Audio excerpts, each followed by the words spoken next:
Okay, Thanks. so to start, I think it'd be great if everybody could just give a short bio about yourself, who you are, where you're from, why you're running. So why don't we start with Mr. Bride? Yeah. So I originally came from Aloha. I was born and raised here, was about 18 years old when I enlisted in the Oregon Army National Guard. I've been in 7 years now. I transferred over to the Virginia Guard temporarily while I've been going to school, but I'm actually trying to go back and actually help out the community that I was raised in that's helping me build up. I didn't start out in politics the way I was originally going. I was probably not even going to go to college straight out of high school. And then after working a year at Amazon.com's warehouse, I realized there's a lot of problems that need to be fixed. And so the way I wanted to address that was starting to get involved. So back in 2016, I was a Sanders delegate and on top of working for the Washington Alliance for Gun Responsibility. And I just kind of heard the message and I want to give back to the community. So that's why I'm starting to get advocating running for office. Okay. Oh, go ahead. Jacob, I'm sorry. Can you? I'm a little bit unclear. Can you tell us about your professional career? Yeah. So my professional career began in. Technically, I started working at the district's Dairy Queen, but I started out working at a local Dairy Queen, moved over into the Oregon Army National Guard, where I've been with the National Guard for 7 years. Then I moved into working for warehouse jobs, 1 year over at Amazon, about a year at Costco. And then I moved over into campaigning where I did work for the Washington Alliance for Gun Responsibility. Then I maneuvered over into congressional internship with Derek Kilmer. And then I also interned for the Department of State for the Bureau of Political Military Affairs, where I handled analyzing laws that were happening overseas and protecting our national security, trying to make sure that other nations were complying with our export laws for weaponry, making sure that they didn't get into the wrong hands. So I'm sorry, I'm just a little bit unclear. So tell me about that last job. Yeah, so what I was doing there was I was analyzing countries' laws and how it compared to the way that we were regulating, because some nations, when we export our weaponry, what will happen is they will want to resell it to somebody that we don't necessarily want our technologies getting in the hands of. So the way I went about that was I would analyze each individual country's laws, generate reports that would be used for diplomatic missions for our senior leadership at the State Department to be going overseas, trying tailoring out some deals, things along that nature. So I'm sorry, you were doing that from what city? I was in Washington, D.C. at that moment while I was in college. And you were a GS something? Negative. I was an intern. You were an intern. Yes. And that's your most recent job? Yes, that is. So what does that mean to be an intern as opposed to a GS? It's a temporary position? So during the hiring freeze, there weren't a lot of positions that were going on. But the way that it works is the Department of State offers unpaid internships to college bachelor degree or master's students that will then move into helping function during the hiring freeze. So they would hire on a lot of people. When I went to talk with my bosses, they said the equivalent of the work I was doing was around the GS7/9 range. Gotcha. Thank you. Okay, Ms. Blum, please give your bio about yourself. Sure. I'm Elisa Blum, and thank you for having this forum today. I'm really honored to be here. I have a bachelor's degree in psychology and a master's degree in social work. I spent the first 12 years of my career as a clinical social worker. I worked with kids and families who were suffering from mental health crises. I also worked with the families of children who had developmental disabilities. And then I worked for a nonprofit agency that had a large contract with Child Protective Services. So I was a therapist for kids who had been removed from their homes because of abuse and neglect. I ran permanency planning team meetings to develop a plan for kids who had been removed and who were in the foster care system. So that gave me a really in-depth understanding of the needs of foster kids. I also ran a graduate training program for social work students. And then 20 years ago, I transitioned to a new type of a stage in my career. I started my own business as a workplace improvement specialist. And I have worked with employees from industries like city, state, local government, manufacturing companies, nonprofit organizations, healthcare organizations, small businesses, to improve communication, improve team building, improve problem solving, improve conflict resolution. And I've also been involved in diversity, equity, and inclusion initiatives. And I've also been a volunteer in the classroom when my kids were young. I've been an advocate for school funding, and I've also worked as an advocate for gun violence prevention. And when I saw this opportunity, when I found out that Jeff Barker was retiring, I just looked at the depth and breadth of my experience and thought about the skills that were needed in the legislature and decided to run for this position. Okay, great. And Ms. Campos? Yeah, well, good morning. Thank you all for your time today. My name is Elizabeth Campos. In Los Angeles, California, but was raised in the town of Bandon, rural Oregon, down in Southern Oregon, and came up to the area about 7 years ago. So this is my chosen home. And I work as a case manager for Family Promise of Beaverton. It's a transitional housing program that helps families experiencing homelessness to get into housing. And the work that I do is essentially the catalyst for me having made the decision to run. I had had a number of different people in the community approach me about doing so because we were hearing the rumblings that Representative Barker was not going to run for re-election. But I didn't think it was actually something I was going to do until I had a day at work where I started the day out on the phone with somebody who, by the end of the phone call, knew they were going to be sleeping outside because all of the organizations they had called, including ours, were at capacity. I ended that day with a mom breaking down in tears in front of me, asking me how she was supposed to put a roof over her children's head when she works 40 hours a week, but only makes minimum wage. And she laid those numbers out for me. That meant that after taxes, she brought in a little over $1,700, and the average for a 2-bedroom last year was a little over $1,300. So she talked to me about how she felt she was hitting walls, how she was out of resources. And after she left, I sat at my desk feeling really angry and frustrated about the lack of resources and solutions for the families that I work with in the area. And so I sat at my desk and I thought to myself, what we need is change at a policy level. We need people that are on the front lines of the most pressing issues, but we also need people who have lived experiences. I myself grew up in a low-income household. From the age of 8 until I left for college, my family lived in a motel room because that's what we could afford. There were times in my life we had to go to the public library restroom to literally roll sheets of toilet paper to take home so that we could save $8 that we can put it towards bills. And so there was a lot that I saw growing up. I had to grow up pretty quickly. When my parents separated, I essentially became the translator for my dad at the age of 8 at the grocery store, at the doctor's office, at the DMV, a lot of these things that are everyday errands for people essentially became survival experiences for me. And so when I look at the legislature and see the lack of diversity in perspectives, I strongly believe we need more folks who have experiences like those that I bring. And so taking all of that into consideration, started to have conversations in the community with leaders about running. And so that's why I'm here today. Okay, great. Mark, any follow-up questions? Nope. Okay, awesome. So next question, and we'll just start with you, Ms. Campos, again, since you were just speaking. So none of you have held elected office before. So what do you think makes you qualified for this job? So I think that goes back to what I talked about in terms of the diversity of perspectives and experiences that I bring. But I've also been very involved in the community for a number of years.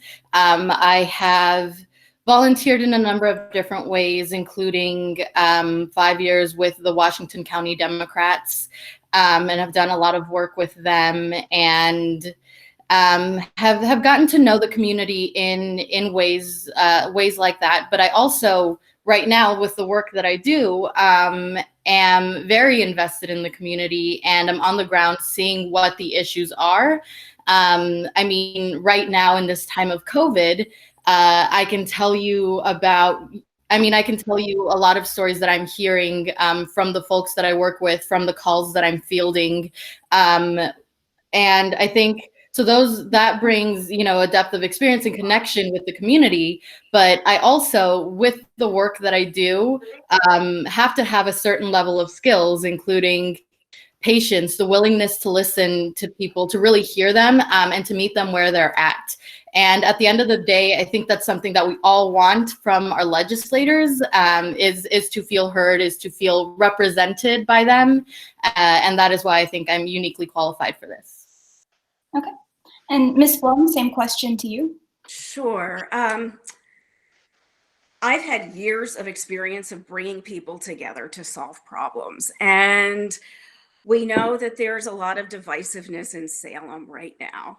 And I want to heal some of that divisiveness. I think that one of the obstacles to getting legislation through is because people aren't seeing eye to eye, people aren't willing to communicate, aren't willing to compromise.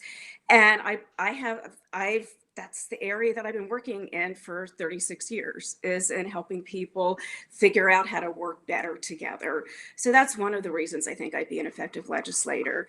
The other is that over the course of my career, I've developed a really deep understanding of the educational system, the social services system, healthcare, business. And so I think it's important to have that depth and breadth of experience in the legislature. And I'm willing to hear everybody's ideas and bring everybody to the table, because I think that's how solutions occur, is when you get as many ideas as possible. I've learned a lot just the last few months from talking to the voters. And I've been hearing a lot about how the COVID crisis has been affecting them and a lot of the needs in our community. The other thing is that I've been staying on top of Oregon politics for a long time. I've been very, very aware of a lot of the issues facing our community. And when I first decided to run for office, the signature issue that I felt like needed to be dealt with is affordability. Because I saw too many families who were having to pay higher and higher rent. Their salaries weren't going up, but rent sure was going up. Struggling to buy food, struggling to pay for childcare. And I spent a lot of time just worrying about how they were going to make it and what was going to happen to these families if a crisis happened. Little did I know, a couple months later, a major crisis would happen. And so our social safety net, which was very weak before this crisis, has caused a lot of families to be in major crisis right now. So I'm really good at seeing kind of what the issues are on the horizon. And I've given a lot of thought to solutions of what we need to do to strengthen our families and strengthen our kids and strengthen our communities. Great. And Mr. Bride, what makes you qualified for this position? Yeah. So one of the things that I take pride in is the fact that I come from a working class family, and I not only lived that growing up to a single mother, but on top of that, I've worked warehouse jobs, whether that's working in the military, moving around just large shipments, whether that's earning just barely over minimum wage at Amazon or Costco. I understand what's needed for working class families.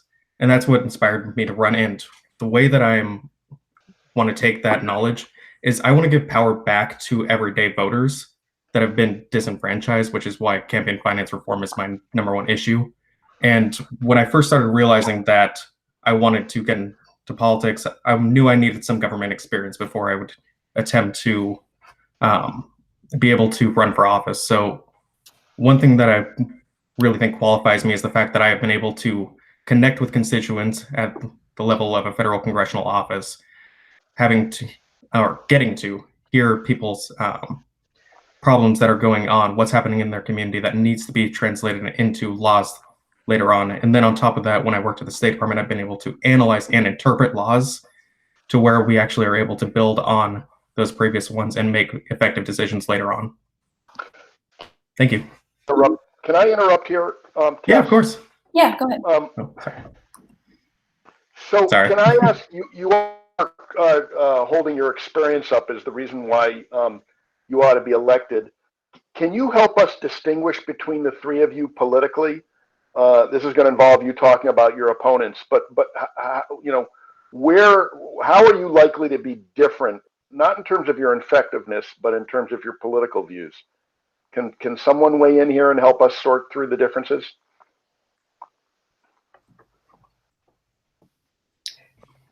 So Yeah. Go on. No, go on. Okay. You can go. Go ahead, Lindsay. So I think at the end of the day, I have certainly seen that we all have different issues that are our priorities. I think all of us have different top threes. For example, I talk about my top three are climate change, housing, and healthcare. Whereas, I mean, as Jacob just mentioned, his top issue is campaign finance reform. And while I agree that we definitely need campaign finance reform, climate change is a priority to me because, I mean, the crisis that we're dealing with is right now. It's something that we should have dealt with years ago. And if we don't, I mean, the crisis we're seeing right now with COVID-19 is just a lead-in to a different kind of crisis that we will be seeing in years to come. Yeah, but Ms. Campos, I've got to interrupt you. I have a feeling that if there were any sort of a climate change bill on the floor of the legislature, all three of you would vote exactly the same. It may be a higher priority for you, but my guess is your votes would be completely aligned, that you'd all vote for a cap and trade. So that's not being helpful enough. Well, I really think need to understand that how you know, because you wouldn't vote any differently on that issue. How are you different? I think then we look at other issues. You're right. Climate change, likely we would all agree, we would all vote similarly or the same. But if we look at healthcare and education, we have different plans. I am all for a single payer system. With regards to education, I want to see us work towards having public university free. I think at the end of the day, the proposals that we will bring in the policies that we will bring up in the legislature will be different, and the extent to which we want to go in terms of how progressive we're going to be, that is certainly a differentiator that I have seen throughout this campaign. Okay, thank you. That's helpful. Ms. Bloom, do you want to share with us how you're different Yeah, in sure. terms of your political viewpoints? Yeah, and I don't think it's a matter of issue, but it's a matter of style that is the difference. And what I mean by that is that how we come to solutions may be different. So, for example, I believe in compromise because I believe. Ms. Bloom, I'm sorry, Ms. Bloom, I've got to interrupt you because we only have a certain amount of time, and so we're going to be a little bit brutal with our questioning. Okay, sure. But basically, implicit in your line of thinking is the fact that we have elected a number of Democrats who are not willing to compromise.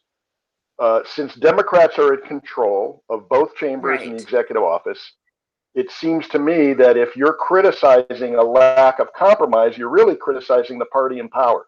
So is that your point? You're going to be more willing to compromise than Democrats? No. Because if you're going to be more willing to compromise than Republicans, that's really, I'm not quite sure what the point is. No, that's not my point. Let me just give me a minute to better articulate my point. Please. So what I'm trying to, so let's just take moving toward just any policy positions, whether it's climate change, healthcare, you know, any of these positions, sometimes you need to take steps along the way in order to accomplish what needs to be accomplished. And are you saying that Democrats aren't doing that right now? No. You're asking about the distinctions between us as candidates, right?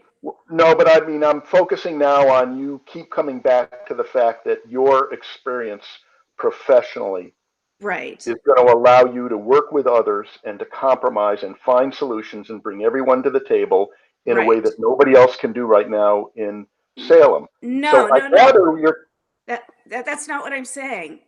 I'm saying that I feel like I am better equipped than the other people running for this office at having those skills to bring people together. I'm not saying that that's not,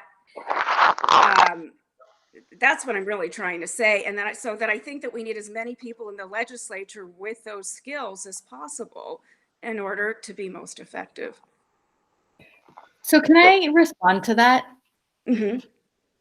So Please. I would give you a solid example right now of how it is I have been able to work to bring two sides together. So 2016 election created quite the divide within the Democratic Party itself. We had people that were Bernie folks, we had people that were Clinton folks. We had, at this time I was attending the Washington County Democrats meetings. I sat on the executive board, and these meetings are, as a body, when we met, when people were trying to come in, new volunteers, people that were like, we need to get things done now that, like, we need to get Trump out of office. People that were coming were leaving because these meetings were so heated. People were hurling insults at one another. They were yelling at each other. Our meetings were not productive whatsoever. And it was a very clear divide of those that were older, that have been around for a lot longer in the party, and those who are newer, who are younger. I, however, managed to, more often than not, be able to use my voice in those moments when nothing was happening, to be the person who brought reason to the room. And a clear way in which I can further show you how I was able to bring two different sides together. That, I mean, there were articles at one point about different county parties and how people were like had to be kicked out of rooms. How I think once a police officer had to be called, not in Washington County, but there were moments like this because it was so heated. I, however, right now can tell you that in my endorsements, I have the endorsement of the former party chair, who was part of the older guard, as one would say, who was a strong Clinton supporter. And I also have the endorsement of the current Democratic chair,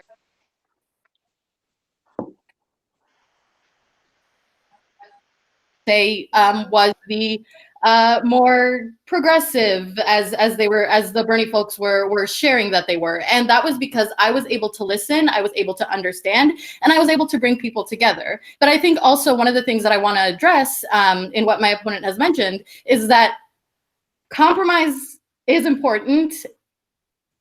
But one of the things that we have seen in the legislature is that the Democrats were willing to compromise when the Republicans first walked out. So when they walked out again, it was that much easier for them to do it, because they weren't willing to make a stand in that first time it happened. thank you. Jacob, do you want to weigh in on this? Yeah, of course. So when I approached the bipartisan issue, I'd like to respond to both questions. When I approached the bipartisan issue, I have two experiences that directly play into the way I approach all legislative actions, discussions, policy, anything. The first experience comes from my graduate program, where I worked with people that were working for President Trump, people that were working at Fox News. Some of them are good friends of mine. And what I've been able to do is talk to them about these issues, talk about what can we do on education that isn't going to hurt people, because they make valid points on why should the working class be paying for college education when it's not even 50% of our population attending four-year colleges and getting degrees.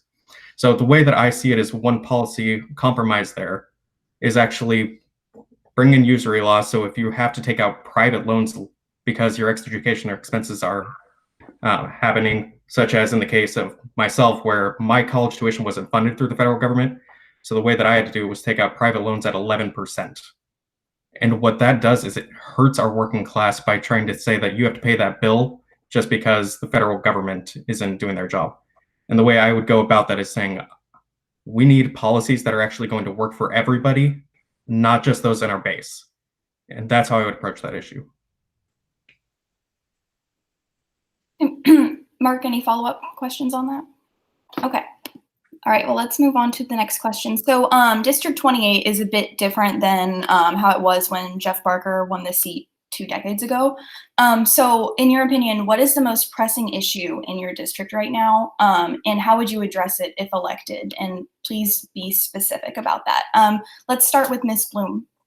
Sure. I'm going to go. We have too many families in crisis. And I'm going to go back to what I said earlier about how I saw affordability as an issue when I first entered the race, and it's an even bigger issue now. And we cannot wait to start helping people. Food banks cannot keep up with the demand that's being met right now. People are having a really hard time getting on the unemployment that they need to get. The federal government is just a mess in trying to figure out how to get the assistance that it needs to get to people.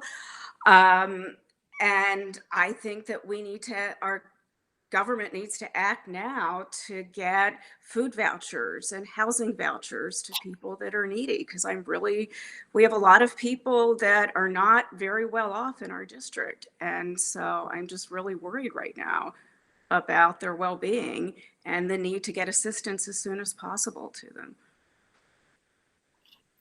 Ms. Bloom, again, are you implying that the state's not doing enough right now? Yeah, I am. And is that because of the lack of leadership on the part of the governor? I don't know what the reason. Well, you're asking to be elected, Ms. Bloom, so we're hoping that you bring some analytical skills to the table. Okay. Why do we have the problem today we have? You've identified the problem. Right. You say you want to fix it, but you really can't fix it unless you can identify why we got here. So who is to blame for the current situation that you've described, which is not enough assistance to people in need? I honestly don't want to be in a position where I'm pointing fingers. But with all due respect, that would suggest that you don't understand the problem. I mean, you said here's the problem, but in order to solve it, you've got to be able to figure out who or what is at fault. So again, here is a state where the Democrats are in more control than they are in any other state in the country. Right. You're criticizing the lack of assistance to people in need. Sure. Who is to blame for that? Sure. What institution? Well, my recommendation would be for the governor to not wait any longer to convene a special session with the legislature and to act now to get assistance to the community as quickly as possible.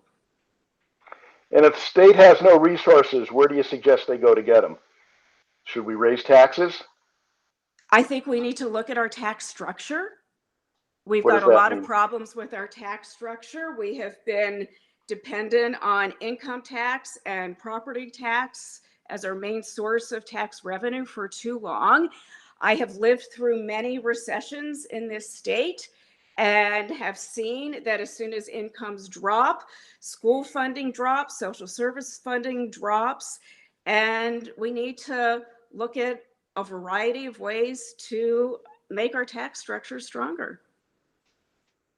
Okay.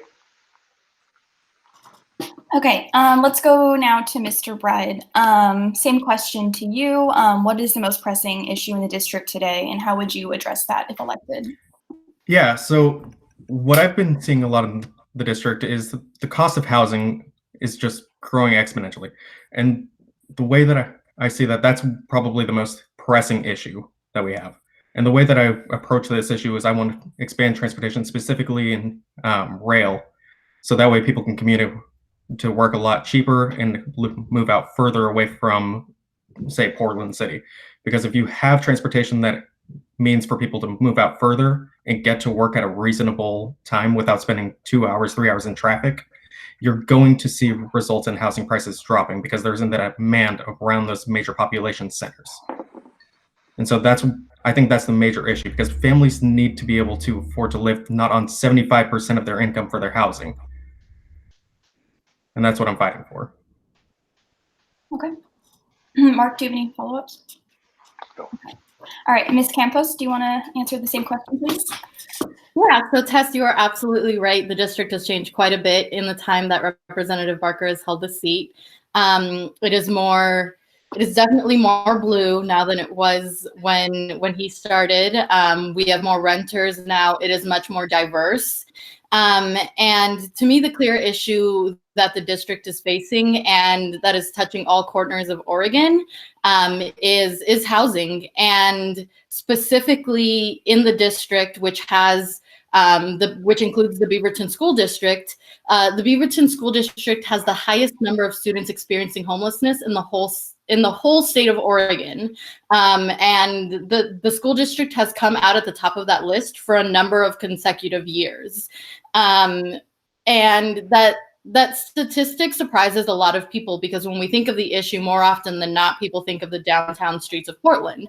And while it's more visible there, in terms of, like, you literally can see it more, that doesn't mean that we don't, like, in the nice suburbs, have people who are couch surfing, families that are doubled up. And I see that at work every single day. I see, I hear those calls, and that's what I would say that the issue, or the top issue that's facing the district right now. So what's the legislative fix to that? What's the role that you would see legislators playing? So there are a number of different ways I think we address the issue. The solution is simple, right? Getting people into housing, or the end game. But the way in which we reach that is complicated. One of the things that I've been a strong advocate for is raising the minimum wage. When I had on this campaign, I was talking to a sitting legislator, and they were talking to me about how, sometimes policies are passed and it just doesn't work, and you go back and you revisit it. Right now, we have a minimum wage that is going to increase for the Portland metro area to $14.50 by 2022. Right now, in this time, 2020, that is not enough for people to get by on. And there's so many issues with housing that are interconnected, right? It's not just this policy, but yes, housing is affected by healthcare, it's affected by education, it's affected by transportation. So one is looking at these issues holistically, but also in looking at one of the things that affects all of it, which is the the minimum wage right now, that is not a living wage. Any follow-ups from my colleagues? Yeah, No. I'd like to add to that. Oh, yeah, go ahead. So I think we need to do way more than raise the minimum wage. Raising a minimum wage from $15 to $17 an hour is not going to help families afford housing. It's just not going to be enough money. So, besides creating more really good paying jobs, we need to have better housing options for people. We need to find ways to keep landlords from increasing rent so much. We need to fund emergency rent assistance programs. We need to look at our housing eligibility system for affordable housing and look at whether those income levels are really realistic and whether we need to raise those levels or not. And we need to build more housing that are at a level that more people can afford. So I think that, raising the minimum wage is important, but it's not going to solve that particular problem. Can I respond? Yeah. Yeah. Okay. So yeah, you're absolutely right. And as I said, the solutions, the way in which we reached the solution to ending the housing crisis, to addressing affordable housing, is complex. So living wage is one of those things, but we need to address things like no cause evictions, which right now,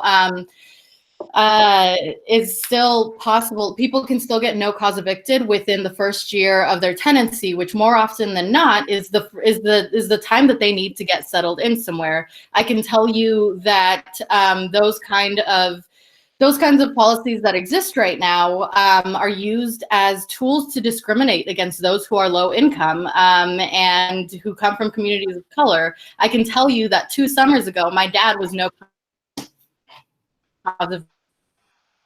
He had made several complaints about maintenance repairs that needed to happen. He had made complaints about his neighbors who were making discriminatory comments towards him because of his race, and shortly after received notice of a no cause eviction. And unfortunately, a lot of communities like those of my dad don't have the access to adequate legal recourse. So there are a lot of issues that we need to address when it comes to housing. The living wage or the minimum wage is just one that I'm pointing out. And I will note that right now we don't, because you mentioned that raising the minimum wage from $15 to $17, the minimum wage isn't even at 15 right now. Can I jump in as well to discuss on the minimum wage, one issue that we might differ on as well? So the way that I've seen it, I've analyzed some laws across the country. I've seen the way that it's been implemented. One of the main problems that I see happening right now is we always look at those major population centers such as Portland and try and model what is the living wage there for the entire state. And so the way that I would want to fix that in a way is at the state level, I want us to create a committee that will then use some economists, generate reports that get sent out to each locality, and then they have to vote, whether that's at an automatic vote that happens at a local government or whether that's a local initiative that gets passed every certain amount of years. I think that's more important because then it actually looks at each individual locality and what needs to be the minimum wage to get 30% of your housing. So I think just putting a blanket minimum wage that high, expanding it for the certain wages that we're already increasing it at, could be harmful for some of our communities over in Eastern Oregon. And I do support the minimum wage going up to $15. I do not necessarily want that to be grown exponentially just because Portland is increasing. Can I? Well, as it exists, we look at it in three. So sorry. No, go we ahead. look at it in. We have the Portland Metro that has its own minimum wage. So I didn't make a remark on that is incorrect of looking at different localities in a different way as you're suggesting. But one way or the other, we know that in the Portland Metro area, the minimum wage as it exists right now is not a living wage. I agree, Winsbay, and that wasn't my point. My point was just saying that I don't want us to create an increased minimum wage for the entire state that would be harmful to our neighboring cities just because we need to act more in the Portland metro area. And that's my point there. Right. And again, I wasn't criticizing the way in which we have it separated out in localities right now. And I will tell you, I mean, I'm still in contact with folks. My dad still lives in Bandon. I still have friends there. And I can tell you that there are folks down in that area as well that don't see that the minimum wage as it exists for them as well right now is enough. Mark, did you want to say something there too? I wanted to change the subject and ask each of the three of you to tell us who you are supporting for Secretary of State and why. Let's start with Ms. Bloom. I have not made a definite decision yet, to be honest with you. I can tell you Mark Hass has been my senator for many years, and I've been really impressed with the work that he has done as senator, but I have not studied the records of and the positions of his opponents. So Okay. I have not made a decision right now. Obviously, I will in the next 2 weeks, but I really want to take my time to research all of the candidates before committing to a decision like that. Great, thank you. Mr. Bride?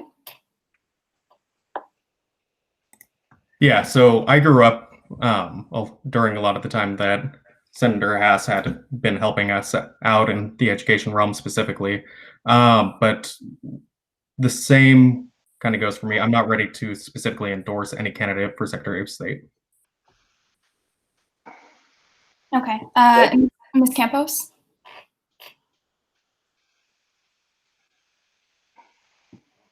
Ms. Campos? Especially because, oh, did I not? You were frozen for a second on my screen. Oh, okay, sorry. I have been following the race closely, especially because Senator Hass is the senator of the district. I've now heard him speak a few different times. I've watched the forums, the debates, and I can tell you I do have a position right now. I know who I will be voting for when the ballots come. And since that was the question, I will give you my response. I am supporting Shamia Fagan for Secretary of State, and that is for a number of different reasons. One, I have seen the leadership that she brings. She is effective. She has been one of the most effective legislators I think we've watched within the last few years. I think that she one of the things that's really important to I think a lot of voters is your validators, right? Who's endorsing, who's behind who, and she has garnered a lot of the support of organizations that I respect, that I look to, that I know are that have the best interests of Oregonians in mind. Okay, I think we are going to move on, if my colleagues are okay, just to the wrap-up portion of this endorsement meeting, unless you guys have any other questions. So I would like to go one by one and have each of you sort of do a wrap-up of why Willamette Week should endorse you for this position. And we'll start with you, Ms. Campos, since you were just speaking. Well, thank you again so much for your time today, and for the importance you place in who we put in these elected seats. I will close this out by talking about the values that I've carried on the campaign and the ones that haven't changed now that we're in COVID-19.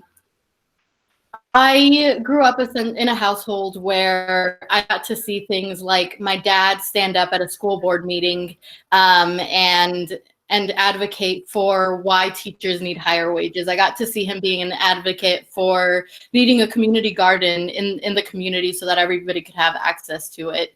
And those were the kind of things that I had the chance to see growing up. My dad instilled in me a sense of social justice and advocacy, which I have done a lot of in my professional and personal career. I have worked with the Oregon Nurses Association. I helped pass Measure 101. Have worked for, and I now work for an organization that is directly in the community that serves the families that are here. I see the issues on the ground. And I think more than anything, COVID-19 is one, it's really enraging and frustrating to see the response from our government officials, to see the way in which our families, the way in which vulnerable communities have been left behind and are continuing to be left behind. COVID-19 is showing us further that we have cracks in our system that have existed for a long time. Now more than ever, we need people that are going to be advocates, that are going to fight for our communities, and who are on the ground seeing what these solutions need to be. And that is why I would ask for your endorsement. I am that person in this race that brings those perspectives and experiences. If I had believed that there was someone else in the race, I did jump in first, but if there had been somebody in the race that jumped in that I thought brought those values and experiences that we desperately need in the legislature, I would have moved out of the way. Running for office has been one of the most challenging things that I have done. I will tell you that before I've gone to events or endorsement interviews or, what have you for the campaign, every now and again I have to check my oil level in my car because it is almost as old as I am.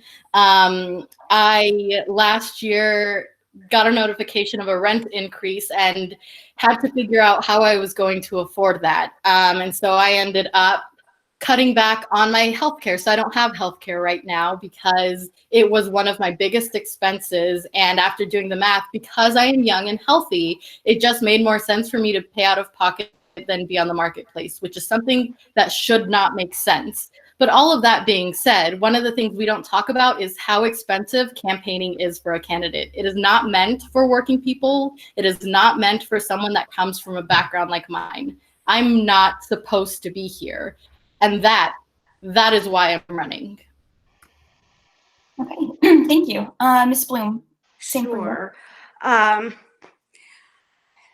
This next legislative session will probably be the most difficult session of our times because we are dealing with a crisis that is the most difficult crisis that we have ever faced.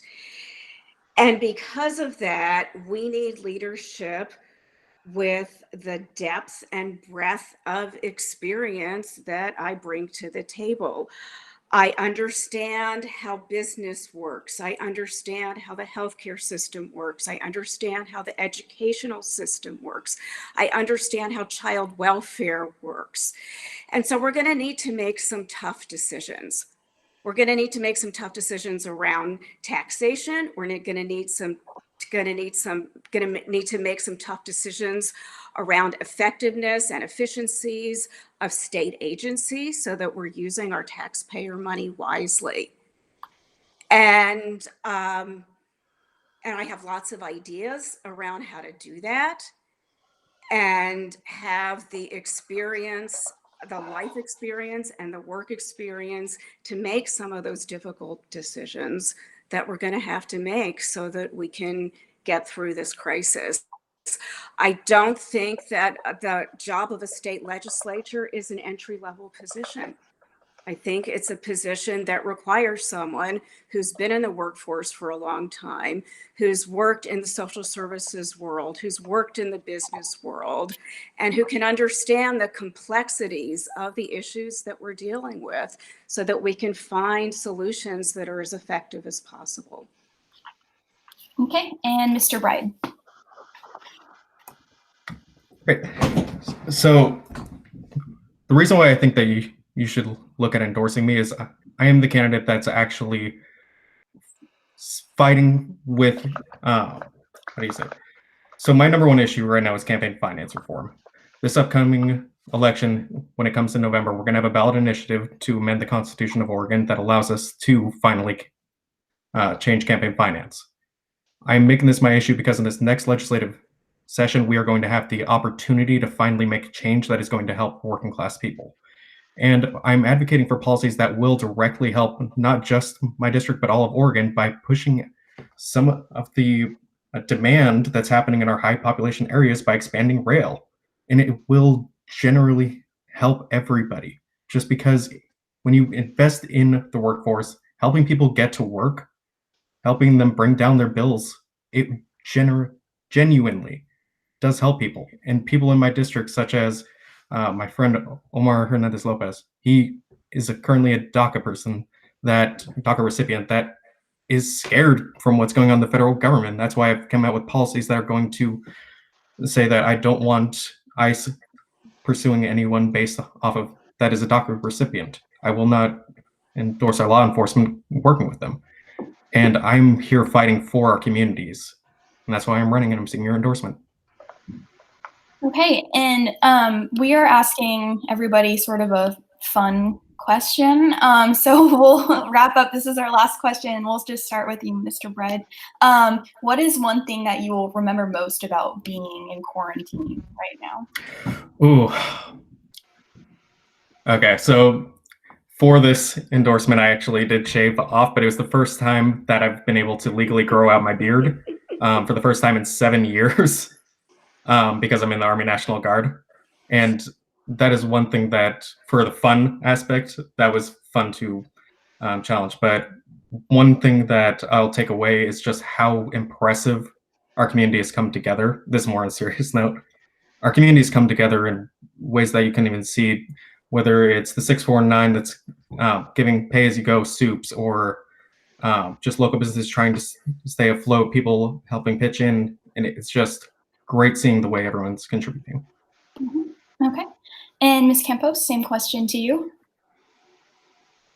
So I think, so there are a number of different things that I'm definitely going to remember from this. A lot of it is serious, but because it's a fun question, I will talk about, I think one of the things that is going to be most memorable is the way in which I've observed people's boundaries change. And by that, I mean, so one of the things that as a campaign we're doing right now is calling neighbors to check in to see how they're doing, neighbors that are older than 50 to see if they need like send someone or pick up groceries or that kind of thing. And we actually had somebody take us up on it a couple of weeks ago. And so I put on a, it's meant to be an eye mask, but I made it to be a face mask. It's got a penguin's face on it. So I put that on and went to somebody's house whom I'd never before met, and got, you learn a lot from a person's grocery list and their prescriptions, right? And that's what I had. I had a grocery list and had prescriptions to pick up for them. And I think it's just something that I will always remember from this, one, because I felt really funny going out in a penguin mask, but two, because it was also just kind of a cool moment for me. I talked a lot here about the struggles that I faced growing up, but one of the things I didn't mention is the community that supported me, that I credit a lot to me being here today. So upon reflecting on it later, I had a moment where I was like, I really hope that younger me, I would like to think that younger me would be proud of what we're doing with the campaign and assisting the community in this way, because that helped me a lot, me and my family growing up a lot. Okay, great. And Ms. Bloom. I'll approach this on a few different levels. From the fun part,